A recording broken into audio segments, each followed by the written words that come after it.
Wahyu pasal 22 ayat yang ke-13 dikatakan, akulah Alfa dan Omega, yang awal dan yang akhir.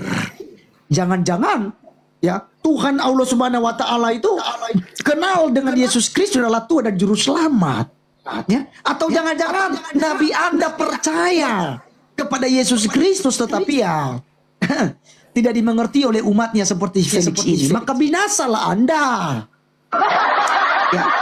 Teman-teman sekalian, perhatikan baik-baik. Di mana ayat eksplisit? Tadi dia bantah Yohanes 13 ayat 13. Kamu menyebut aku Tuhan dan Guru, katamu itu tepat. Oh, itu kurios. Kurios itu Felix. Lihat nanti padanan dalam bahasa Yunani. Kurios itu jika ya disandingkan kepada manusia, maka maknanya menjadi Tuhan, Gusti, ya. Kalau dipadankan kepada Tuhan pencipta langit dan bumi, menjadi Tuhan. Tuhan yang luar biasa. Kemudian Anda katakan tadi bahwa Tuhan Abraham, Ishak dan Yakub ya. Anda mencoba meliter. Di situ tidak dikatakan sebagai klaim daripada Allah Subhanahu wa taala. Akulah Tuhan Abraham, Ishak dan Yakub. Ya, saya tanya kepada Felix, apakah ada seperti ini dalam klaim daripada Allah Subhanahu wa taala? Lagi ia berfirman, akulah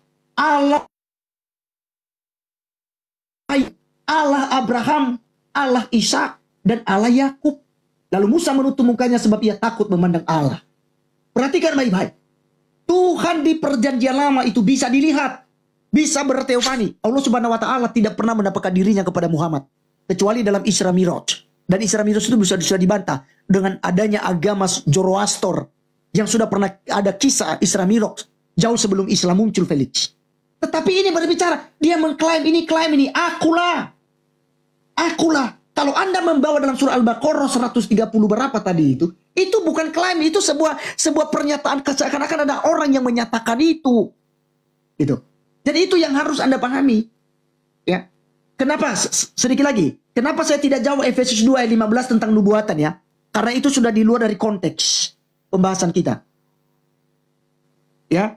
Ya, habis waktu. Jadi saya tidak bahas ini. Iya, saya tahu. Ini kan belum muncul. Saya tidak bahas Efesus 2 ayat 15 karena Anda berbicara masalah nubuatan. Ini kita bukan konteksnya malam ini. Waktu. Iya, kan belum muncul. Ini kan masih putaran kemenangan, bro. Masih putaran kemenangan. Oke, silakan lanjut.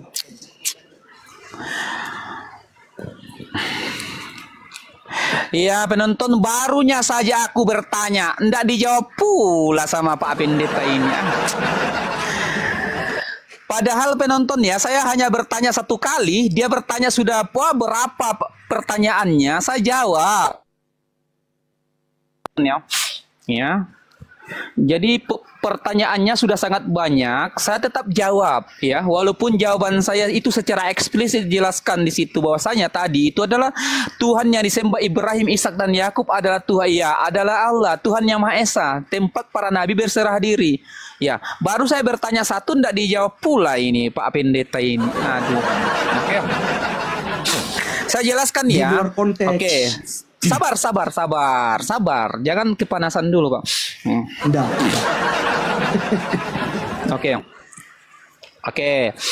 Oke. Tadi tentang persoalan Allah bersumpah kepada timur dan barat itu, di situ dikatakan aku bersumpah kepada Tuhannya timur dan barat, maksudnya adalah Tuhan pencipta timur dan barat itu siapa? Allah. Dan banyak wadduha, demi waktu duha, demi masa wal asri, ya demi buatin. Memang Allah Subhanahu wa taala sering bersumpah atas nama ciptaannya, bukan berarti ciptaan itu jauh lebih tinggi daripada Allah. Oke, saya kasih analogi sederhana ya. Ini saya kayak mengajari anak TK ini. Kembali saja di TK ini. Ya. Oke, ketika saya bersumpah, ya dengarkan penonton ya biar ada edukasi. Ketika saya bersumpah demi ibuku, demi Tuhan, demi Allah, apakah kemudian saya lebih tinggi daripada Allah?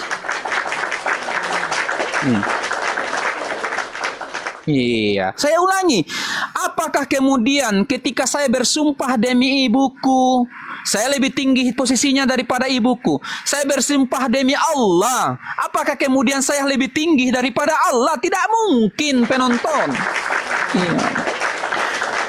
Jawab saja pakai logika, itu sudah terjawabkan, penonton. Karena kan tadi kan saya sudah jawab pakai data. Pertama saya jawab pakai data. Jadi karena dia tidak terima data, mungkin karena lebih kuat analogi logika daripada data menurut dia, makanya saya pakai analogi juga ya. Ya, jadi penonton ya, jawaban saya logis kan penonton ya. Yang kedua adalah ya, banyak Anda mencabik-cabik dalam Al-Quran, banyak yang Anda korek-korek dalam Al-Quran, sementara Anda tidak sadar ya, bahwasanya konsep ketuhanan Anda tidak jelas ya. Tidak jelas konsep ketuhanan Anda. Pertama, dalam Yohanes 1 nomor 1 yang menjadi Tuhan adalah firman, penonton. Ya, ini yang menjadi Tuhan. Ya. Yang pertama adalah Yohanes 1 nomor 1. Pada mulanya adalah firman, firman itu bersama-sama. Firman itu pun tidak jelas, penonton. Ya. Kemudian yang anehnya lagi ya, Lukas 2 nomor 11, Tuhan itu dilahirkan, penonton. Tuhan dilahirkan, penonton. Ya, dalam Lukas 2 nomor 11, telah lahir juru selamat. Iya, Yesus Kristus di kota yang lahir Tuhannya dilahirkan. Ya. Nah, sementara Roma, Paulus berkata, Tuhan itu mati dulu baru jadi Tuhan. Iya. Itu dalam Roma 14 nomor 9 ya. Roma 14 nomor 9, mati dulu baru jadi Tuhan. Yohanes 1 nomor 1, firman yang menjadi Tuhan. Ya, Lukas 2 nomor 11, Tuhan itu dilahirkan. Ini bingung ini penonton. Iya. Bingung saya ini penonton, bingung. Yang mana yang bisa divalidasi? Apakah Tuhan yang dibuat oleh Yohanes yaitu firman yang menjadi Tuhan? Apakah Lukas 2 nomor 11 dilahirkan Tuhan itu? Apakah kata Paulus mengatakan mati dulu baru jadi Tuhan? Ini yang menjadi persoalan penonton ya. Ya. Jadi, ya pertanyaan saya itu tok pertanyaan saya. Satu aja pertanyaan saya. Itu aja, belum tentu dia bisa jawab pakai data, penonton. Ya, itu aja pertanyaan saya, belum tentu dia bisa jawab pakai data. Tunjukkan nubuatan daripada Yesus bahwasanya apabila saya mati, maka hukum Taurat itu dibatalkan. Karena ternyata penonton Oten itu tidak disunat dan makan babi. Kenapa? Dia terinspirasi dari Efesus 12 ayat 5-12 bahwasanya dengan matinya Kristus sebagai manusia maka ia membatalkan hukum Taurat. Makanya saya tanya, ya. Saya tanya sama di mana datanya? Di mana datanya nubuatan bahwasanya setelah Yesus mati ya batalkanlah hukum Taurat. Silakan Pak Pendeta, jangan. Oke, sebelum mulai waktunya, bro, kita sudah out konteks. Ketika Anda bicara masalah nubuatan, itu kita sudah keluar dari konteks. Maka tadi saya katakan saya tidak jawab itu, tapi saya akan menjawab. Kan kita bahas konsep ketuhanan, bro. Jadi tentang entitas Tuhan, kita tanya. Kalau Anda tanya tentang Tritunggal, Anda tanya tentang Yesus sebagai Tuhan, saya jawab. Tapi Anda tanya tentang nubuatan. Oke, silakan. Bro? Oke, kalau enggak bisa jawab silakan kita langsung aja. Ya, enggak usah dijawab, enggak usah dijawab. Enggak usah dijawab, bro. Silakan kasih pertanyaan lain. Lain karena itu sudah nanti aja. Of konteks. Iya, nanti aja. Silakan Anda bernarasi, silakan. Baik. Jadi teman-teman, bukan saya tidak mau jawab Efesus 2 ayat 15, tapi nanti saya coba sedikit nanti bahas ya. Saya sedikit bahas, tapi sebenarnya itu di luar konteks. Ya, di luar konteks. Baik. Silakan. Saya terima dulu ya. Oke, jadi teman-teman sekalian, sekali lagi, Efesus pasal 2 ayat 15 itu bukan esensi dalam diskusi kami. Itu bukan inti dalam diskusi kami tentang nubuatan. Kalau kita bicara masalah nubuatan, nanti kita akan bahas dengan tema itu. Apakah Muhammad pernah dinubuatkan dalam kitab Taurat misalnya? Kita bahas. Apakah Yesus pernah dinubuatkan dalam kitab Taurat? Kita akan bahas itu dengan tema itu. Jadi kalau kita lari ke sekarang, itu kita jauh. Ya. Tapi saya menarik tadi, ada bawa Yohanes 1 ayat 1, Lukas 2 ayat 11, Roma 9 ayat 14. Nah ini saya akan jawab itu. Karena itu masuk di dalam ranah diskusi kita dan tema. Kalau Anda tanya tentang keselamatan juga boleh. Ya kan? Baik, saya akan jawab ya. Efesus pasal ini dulu, perhatikan baik-baik. Ya, sebab dengan matinya sebagai manusia ia telah membatalkan hukum Taurat dengan segala perintah dan ketentuannya untuk menciptakan keduanya menjadi satu manusia baru dalam dirinya, dan dengan itu mengadakan damai sejahtera, dan untuk memperdamaikan keduanya di dalam satu tubuh dengan Allah oleh salib, dengan melenyapkan perseteruan pada salib itu. Ingat, dalam kekristenan kami tidak pernah mengatakan bahwa Yesus membatalkan hukum Taurat, tetapi dia menggenapi hukum Taurat. Apa yang dimaksudkan yang dibatalkan di sini adalah kuasa daripada hukum Taurat itu dan ketentuan-ketentuan daripada hukum Taurat itu. Contoh, ya, mata ganti mata itu diganti, ya. Kemudian kencur darah ganti darah misalnya, ya, bunuh ganti bunuh, kepala ganti kepala, ya. Itu adalah hukum perjanjian lama, hukum Taurat. Ya, kalau ada orang yang kedapatan zina harus dirajam dengan batu, harus dibunuh. Karena kenapa? Yesus menggenapi, ya, di dalam Matius pasal 5 ayat yang ke-17. Perhatikan. Ini sedikit saja saya bahas ini. Ini sudah keluar konteks sebenarnya. Janganlah kamu menyangka, ini perkataan Yesus ya, Yesus dan hukum Taurat. Janganlah kamu menyangka bahwa aku datang untuk meniadakan hukum Taurat atau kitab para nabi.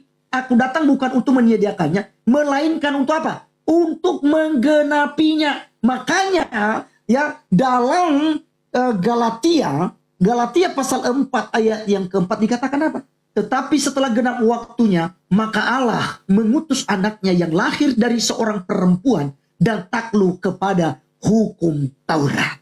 Ya, jadi itu untuk jawaban itu. Yesus tidak membatalkan hukum Taurat, tetapi yang dilakukan oleh Yesus menggenapi hukum Taurat. Kenapa? Karena Yesus adalah penggenapan dari semuanya. Ibrani, ya perhatikan teman-teman ya, Ibrani pasal 1 ayat 1 berkata begini. Ya, setelah pada zaman dahulu Allah berulang kali dan dalam berbagai cara berbicara kepada nenek moyang kita dengan perataraan nabi-nabi, maka pada zaman akhir ini ia telah berbicara kepada kita dengan perataraan anaknya yang telah ia tetapkan sebagai yang berhak menerima segala yang ada. Ya, dan ini lagi dalilnya ya di dalam ya Lukas 16 ayat yang ke-16. Perhatikan. Hukum Taurat dan kitab para nabi berlaku sampai kepada zaman Yohanes.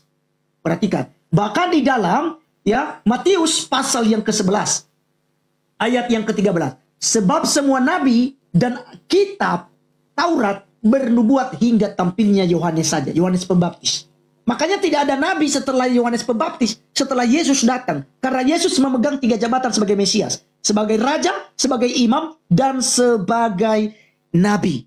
Makanya kami menolak nabi yang di luar daripada Bani Israel. Sorry to say. Sorry to say, kami tidak terima nabi di luar daripada Bani Israel. Sorry to say, sekali lagi. Ya, sekarang saya akan jawab teman-teman sekalian. Saya fokus jawab saja ini.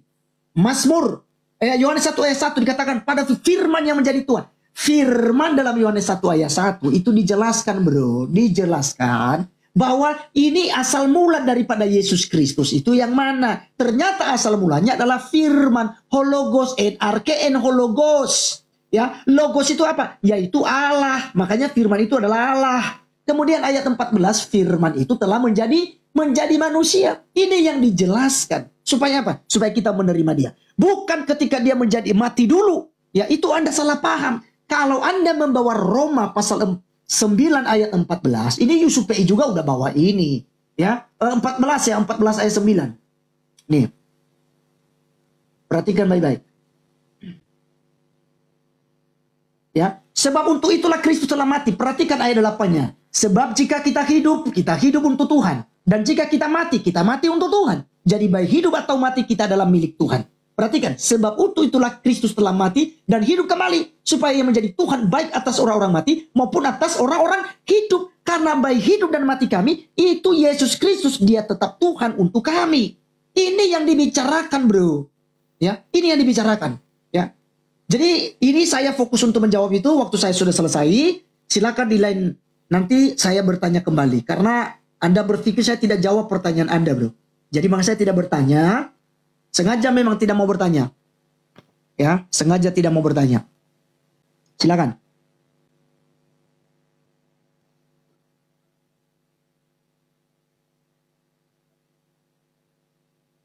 Mike bro, Mike.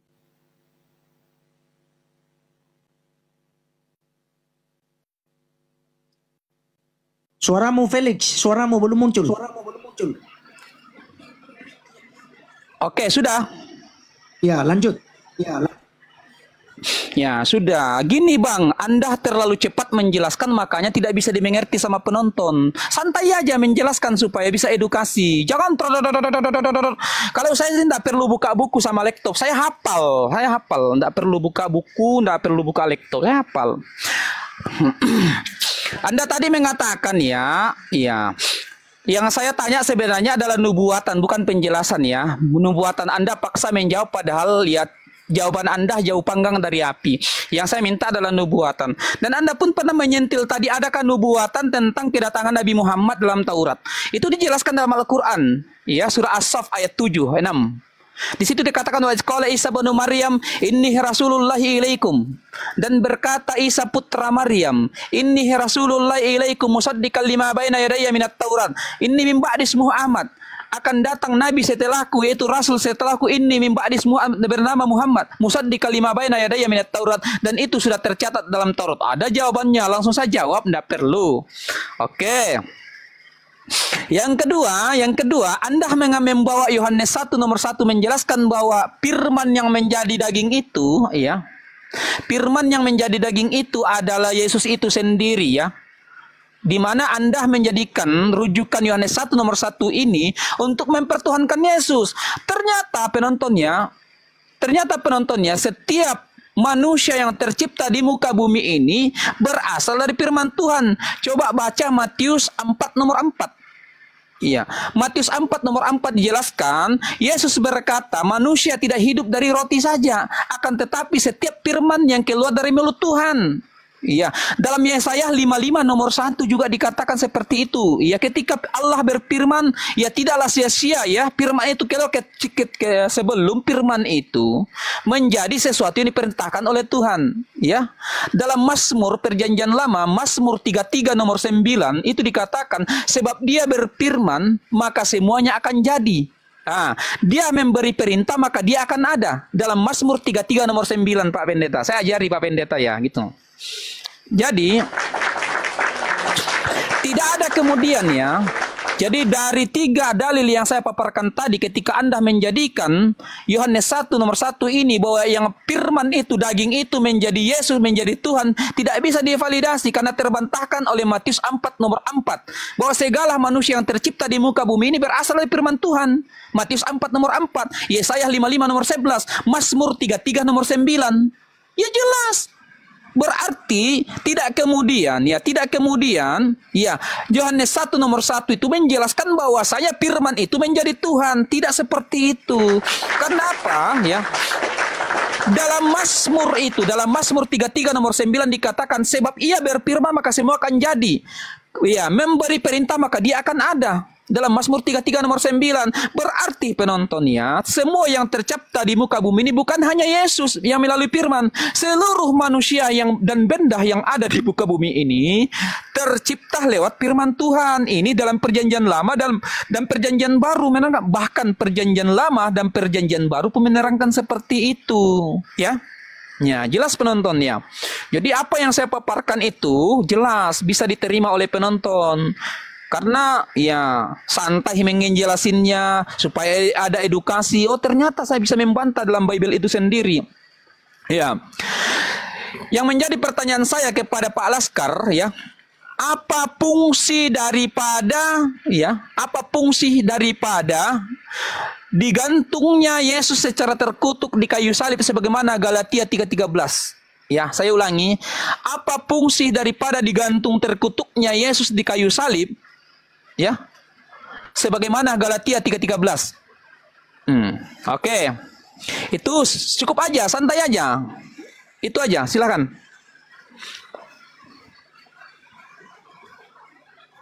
Bro, itu Anda sudah masuk dalam kristologi di situ.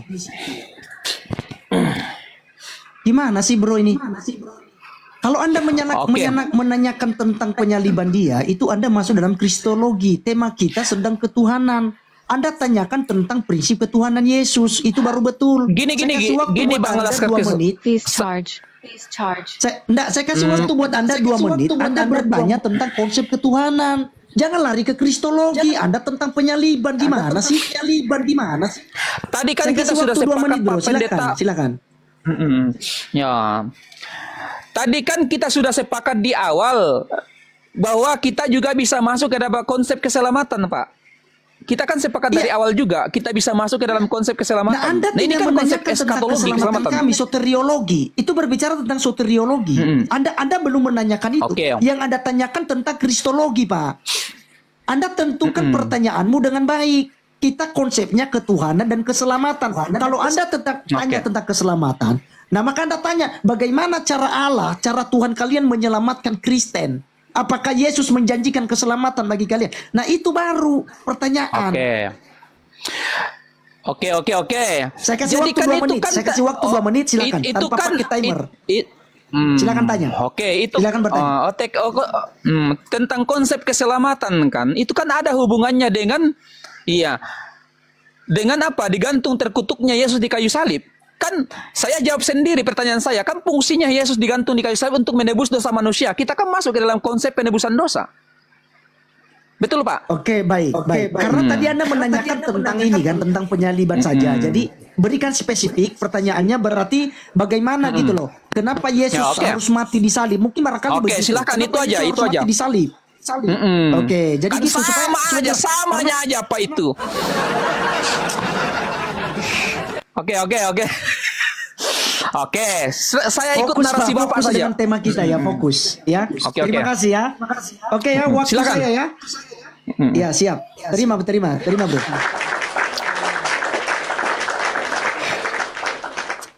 Aduh, inilah teman-teman sekalian, kalau kita diskusi, kalau saya diskusi dengan Ustadz Yusuf, kalau selevel Ustadz itu nyambung gitu. Jadi jangan framing lah. Nah, untuk penonton saya. Jadi maksudnya itu karena kalau kita bicara diskusi ini, itu kita ada tema-tema. Kalau kita tidak boleh campur aduk. Tadi hanya 2 yang kami campur aduk ya, teman-teman ya. Jadi jangan dibully kawan-kawan, jangan dibully. Cecenya jangan dibully itu si Felix ya. Itu mungkin hanya gagal paham saja.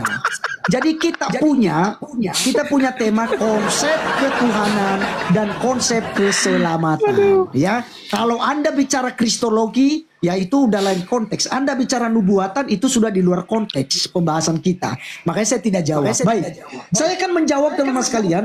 Tadi ada narasi Felix, ya. Mute kawan, mute. Itu agak ada kembali suara saya, di mute. Jadi Felix bilang, kita terinspirasi karena memang Yesus sudah menggenapi hukum Taurat atau telah membatalkan hukum Taurat menurut Felix. Makanya kita tidak makan babi, ya. Itu narasi Felix tadi di sebelumnya. Itulah sebabnya kita tidak sunat. Secara pribadi saya sunat kawan-kawan ya untuk itu. Jadi kalau ada yang mau cek, silakan datang ke rumah Bang Laskar. Saya tunjukkan nanti saya disunat. Ya, saya disunat kawan-kawan. Saya kelas 6 SD saya disunat. Tapi bukan untuk mengikuti Yahudi. Karena hukum sunat, hukum seremonial, hukum tidak makan ini, tidak makan itu diperuntukkan kepada bangsa Yahudi. Di mana dalilnya Bang Laskar? Mari kita tunjukkan dalilnya. Jadi jangan ngaku-ngaku orang Yahudi ketika Anda sudah disunat, Felix. Anda disunat pun bukan di umur 8 hari, maka Anda bukan orang Yahudi ya. Perhatikan baik-baik dalam Mazmur ya teman-teman ya, 147 teman-teman, perhatikan ayat 19. Ia memberitakan firman-Nya kepada Yakub, ketetapan-ketetapannya dan hukum-hukumnya kepada siapa kawan-kawan? Kepada Israel. Ia tidak berbuat demikian kepada segala bangsa, dan hukum-hukumnya tidak mereka kenal. Perhatikan Felix. Ya, ia tidak berbuat demikian kepada segala bangsa, dan hukum-hukumnya tidak mereka kenal. Hukum tidak boleh makan babi, tidak makan ikan lele. Tapi Felix doyan makan ikan lele, doyan makan belut, doyan makan onta. Bahkan lebih dari itu pun kamu makan dari onta itu. Teman-teman sekalian, saya katakan bahwa itu hukum khusus bangsa Israel. Kekristenan kita tidak di bawah hukum Taurat, tapi kita dibawa kasih karunia Allah. Karena keselamatan kita ini untuk menjawab Ferry tentang keselamatan. Efesus 2 ayat 8-9 dikatakan apa? Sebab karena kasih karunia kamu diselamatkan oleh iman. Itu bukan hasil usahamu, tetapi pemberian Allah. Itu bukan hasil pekerjaanmu. Jangan ada orang yang memegahkan diri. Jadi keselamatan kita dikerjakan di dalam Tuhan Yesus Kristus. Itulah sebabnya Yesus Kristus diutus dalam Yohanes 3 ayat yang ke-16. Karena begitu besar kasih Allah akan dunia ini, sehingga ia telah mengaruniakan anaknya yang tunggal, supaya setiap orang yang percaya kepadanya tidak binasa, melainkan beroleh hidup. Sekarang teman-teman sekalian, saya akan pertegas kepada Felix bahwa Yesus Kristus adalah Allah. Karena tidak ada satupun yang bisa mengklaim aku adalah Alfa dan Omega, yang awal dan yang akhir, selain daripada Yesus. Yesus mengatakan teman-teman di dalam Wahyu pasal 1 ayat yang ke-8 berkata, aku adalah Alfa dan Omega, firman Tuhan Allah yang ada dan yang sudah ada, dan yang akan datang yang maha kuasa. Ayat 17. Perhatikan ayat 17-nya. Jangan takut, aku adalah yang awal dan yang akhir, dan yang hidup. Aku telah mati, namun lihatlah aku hidup sampai selama-lamanya. Dan aku memegang segala kunci maut dan kerajaan maut. Yesus Kristus mengklaim dirinya, dialah awal dan yang akhir. Sekarang kita akan masuk dalam ayat Al-Quran teman-teman sekalian. Dalam surah Al-Hadid. Al-Hadid itu nomor berapa? Minta tolong Felix. Al-Hadid itu surah berapa? Teman-teman tolong bantu, surat Al-Hadid itu nomor berapa? Ayat 3 ya. Saya tidak tahu suratnya. Ya, saya akan terlambat karena waktu, bro. Dikatakan di situ, dialah yang awal dan yang akhir, ya. Dialah yang awal dan yang akhir. Kemudian, oh jangan ketawa dulu, bro. Aku kan ngehafal kitab sucimu. Ya saya jujur-jujuran kan, ya. Dalam Al-Hadid ya, saya cari Al-Hadid ini. Dikatakan dialah yang awal dan yang akhir. Anda sebutkan kepada saya, kalau itu dalam surah Al-Hadid ada ayat 3, itu kepada Allah Subhanahu wa taala. Tunjukkan kepada saya di mana Allah Subhanahu wa taala mengklaim dirinya yang awal dan yang akhir. Tapi Yesus jelas dikatakan apa? Akulah yang awal dan yang akhir. Itu pertanyaan saya dalam surah Al-Hadid ayat yang ketiga, kawan. Saya sambil cari. Waktu. Iya. Lanjut. Waktu. Supaya tidak dianggap asli, saya cari ayatnya. Silakan. Itu diangkat tuh, waktu. Itu ini kan terima sesi dong. bertanya, bro. Kalau sesi bertanya itu bisa lewat sedikit. Itu diterima itu. Saya sudah undang Iya, tuh. Iya, saya terima. Silakan. Iya, jadi penonton, ya framing pula Pak Pendeta ini penonton. Padahal kita sudah sepakat tadi, iya, bahwa sanya berbicara di situ kita bisa masuk ke dalam konsep keselamatan. Nah, bukankah konsep keselamatan, konsep penebusan, bukankah ya digantung terkutuknya Yesus di kayu salib untuk menebus dosa manusia dari kutuk hukum Taurat? Pertanyaan saya di intervensi penonton, padahal masuk dalam kategori perdebatan kita itu penonton. Ya, tapi saya ikutlah. Tapi saya robah tadi pertanyaan saya tentang ya, mengapa Yesus disalibkan, itu pun tidak dijawab, padahal dia sendiri yang membuat pertanyaan buat saya. Penonton ya, dia yang membuat pertanyaan bagi saya untuk dia, tapi dia pun tidak bisa menjawab. Dia yang bertanya kepada dirinya, tapi dia pun lupa menjawabnya, atau gimana gitu penonton ini.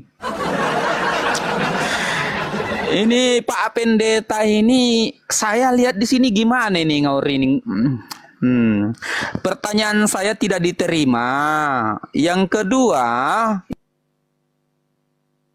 pertanyaan itu dia pun tidak bisa menjawabnya. Mungkin karena lupa ya, kelupaan. Saking semangatnya menjelaskan, makanya dia lupa dengan pertanyaan itu. Ya. Jadi penonton ya. Ketika tadi dia menjelaskan, ya Pak Pendeta ini menjelaskan tentang ya tentang hukum Taurat. Kita tentang hukum Taurat itu dikatakan di situ menggenapi. Ya. Mereka menggenapi. Padahal di situ dikatakan dalam Efesus 2:15 di situ tidak digenapi, tapi dibatalkan penonton. Ya dibatalkan. Bagaimana? Ya, penonton dibatalkan.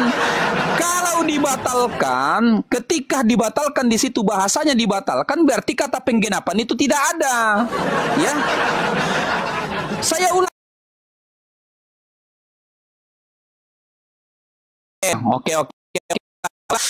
Oke lah. Kalau memang nggak bisa masuk di situ, oke. Nah, ngapain Anda jawab tadi, bahas tadi ketika memang tidak dimasuk, Pak? Gitu. Jangan disentil kalau memang tidak bisa masuk di situ. Anda kan bilang saya takut jawab. Oke. Tadi Pak Sudah. Felix bilang kan Cukup. takut jawab, Diam. udah mau Waktu saya menjawab. diam. Oke. Jawab. Oke, sudah waktu saya. Oke, waktu saya. silakan. Oke, kita merujuk kepada teologi aja kalau begitu. Makanya sekali lagi sampai ke sama Pak Laskar, jangan dijawab. Kok nggak masuk? Oke, saya sampaikan ya tentang masalah teologi dalam kekristenan. Begini Pak, ya. Selama ini saya buka komal Pak, menanyakan tentang Yesus itu siapa. Ya, Anda tadi kan membawa Yohanes 1 nomor 1 kan saya sudah bantah dengan Matius 4 nomor 4, Yesaya 55 nomor 1, Mazmur 33 nomor 9. Ada tidak ayat lain yang menjelaskan tentang Yesus itu adalah Tuhan secara eksplisit? Ya, yakinkan kepada saya dan 400 penonton ini bahwasanya dalam Bible memang ada ayat yang eksplisit menjelaskan bahwasanya Yesus itu adalah Tuhan. Ya, kalau Anda membawa Yohanes 13 itu kan sudah terbantahkan dengan revisian bahwasanya itu adalah revisian. Yang kedua di situ adalah original teksnya adalah kurios. Kurios itulah Tuhan dan majikan. Jelas. Berarti saya mau minta data lagi kepada Pak Pendeta ini ya tentang apakah Yesus itu Tuhan secara eksplisit dalam Bible? Yakinkan kepada saya dan penonton bahwasanya Yesus itu betul-betul Tuhan. Karena kenapa kami bertanya tentang itu? Karena jelas Yesus itu adalah utusan. Yohanes 8:42.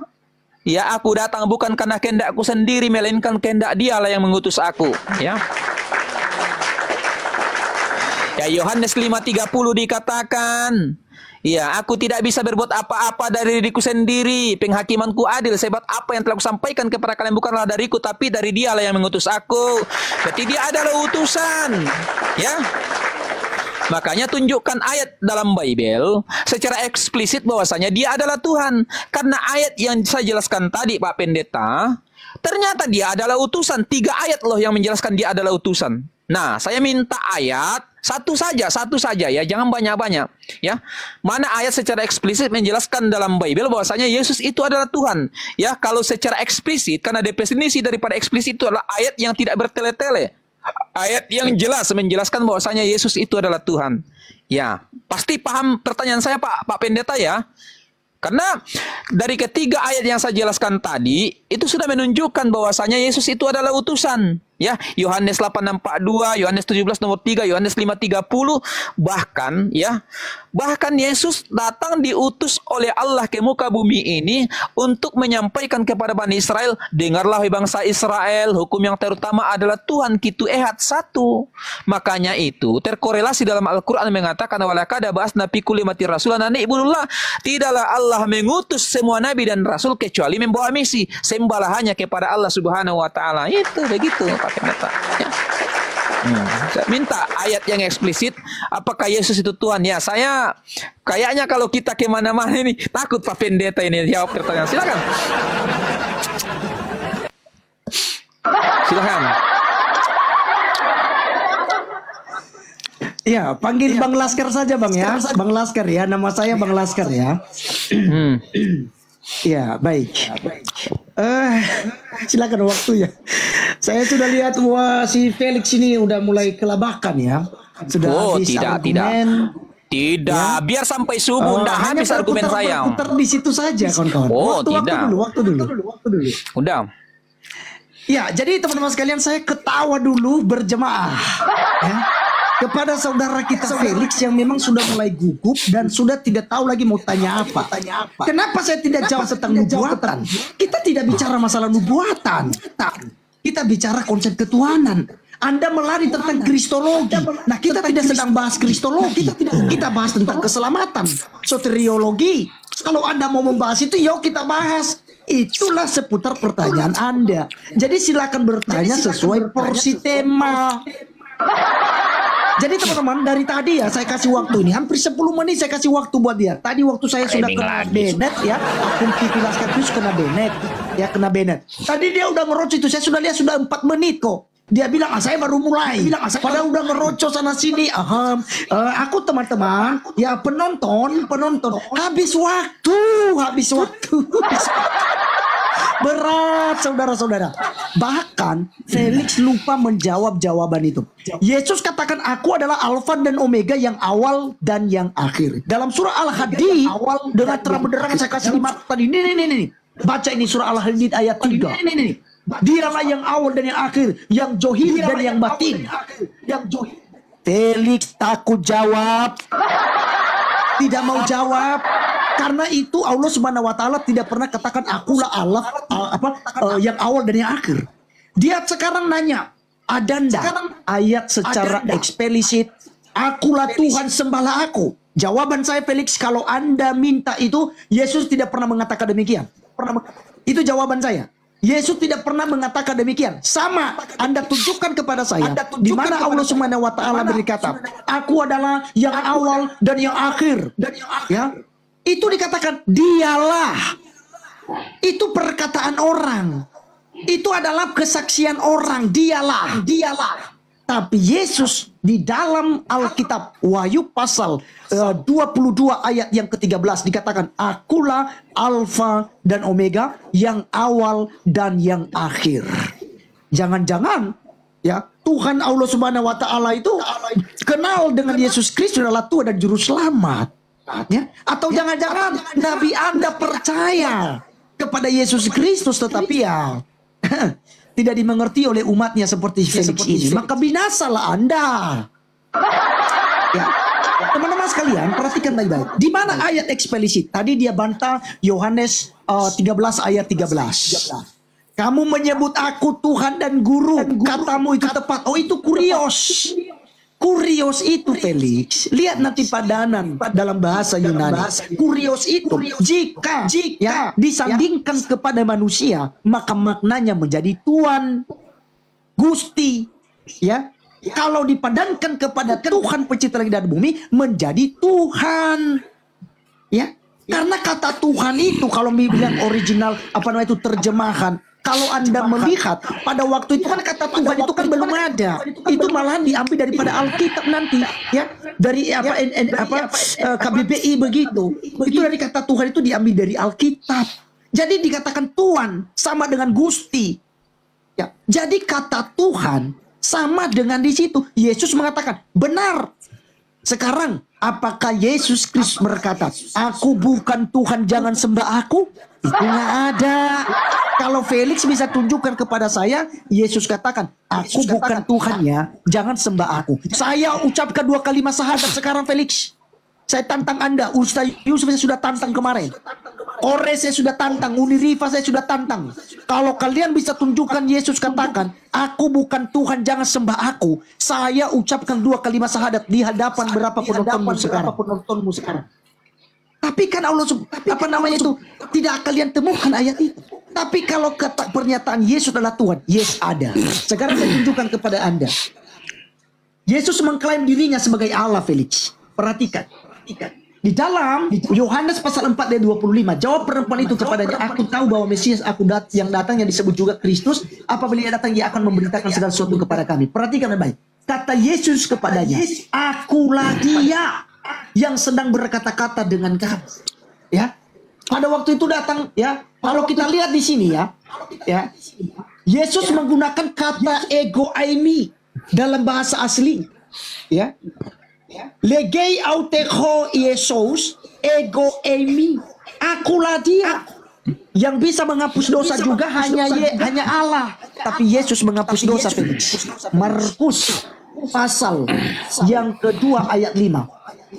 Yesus mengampuni dosa. Hai anakku, dosamu sudah diampuni. Ya. Siapa yang bisa mengampuni dosa? Ahli Taurat bilang begini. Mengapa orang ini berkata begitu? Ia menghujat Allah. Siapa yang dapat mengampuni dosa selain daripada Allah sendiri? Ya, hanya Yesus bisa mengampuni dosa. Dia adalah Allah. Silakan waktunya.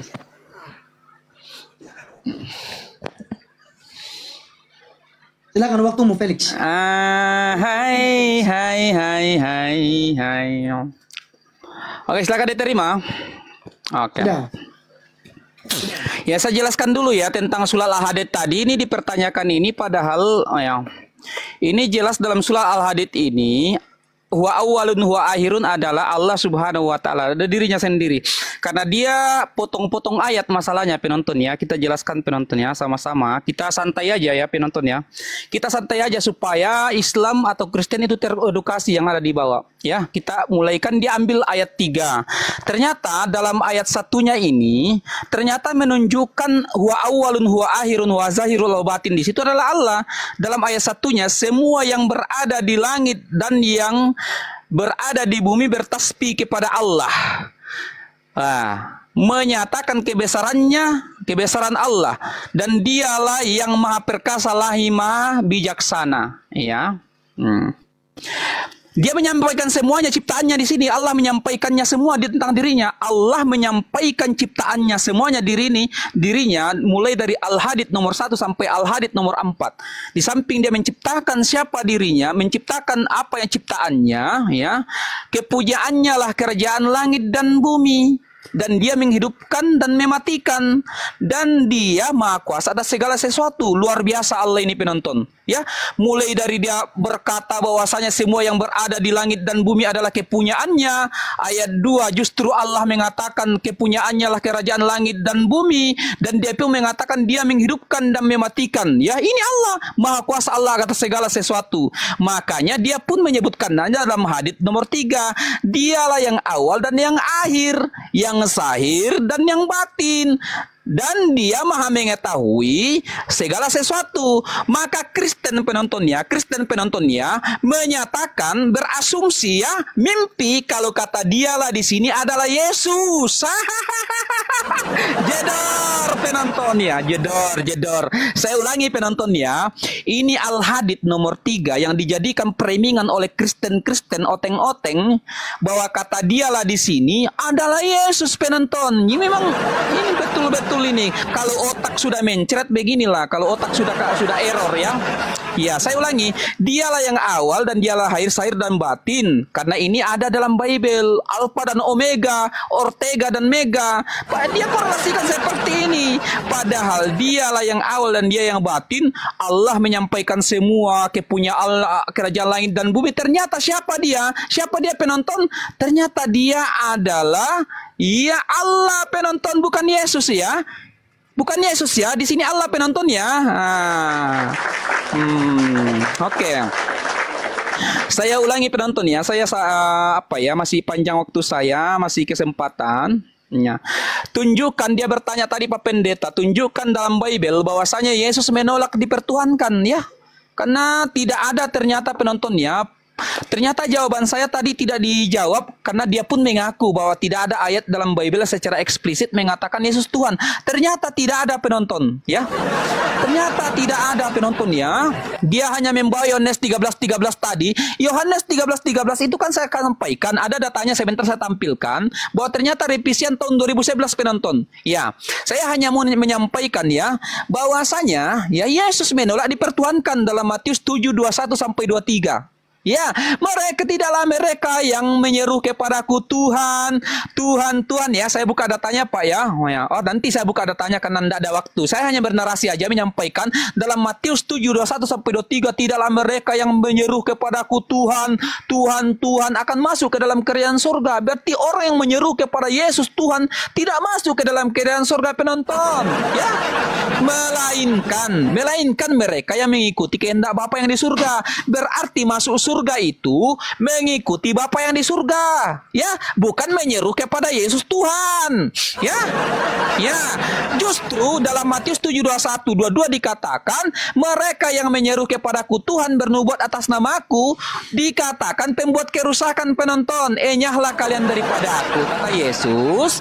Enyahlah kalian daripada aku karena kalian pembuat kerusakan. Aku tidak mengenal kalian. Enyahlah kalian daripada aku. saudaraku, jadi orang yang mengatakan Tuhan, Tuhan itu diusir nanti oleh Yesus. Enyahlah kalian. Ini adalah pengajaran sesat penontonnya yang mengatakan Yesus itu Tuhan. Bernubuat atas nama Yesus itu ternyata diusir nanti pada hari akhir. Berarti, penontonnya, berarti di sini secara jelas Yesus menolak dipertuhankan. Tidaklah mereka yang menyuruh kepadaku Tuhan akan masuk ke dalam kerajaan surga, melainkan mereka yang mengikuti kehendak Bapa yang di Oke, surga. waktunya habis. Waktunya habis.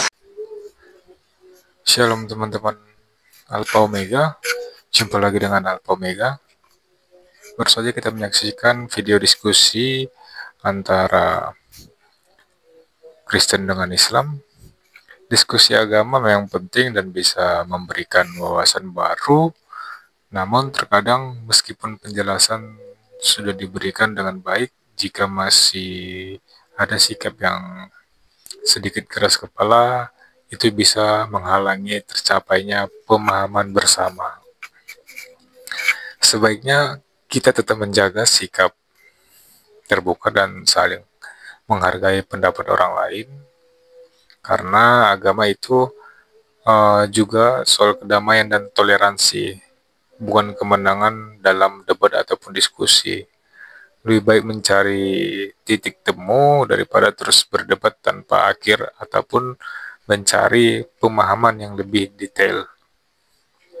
Selain itu, penting untuk diingat bahwa setiap orang memiliki perjalanan spiritual dan pemahaman yang berbeda-beda. Menyampaikan pendapat dengan cara yang lebih bijak dan penuh empati akan lebih mudah diterima.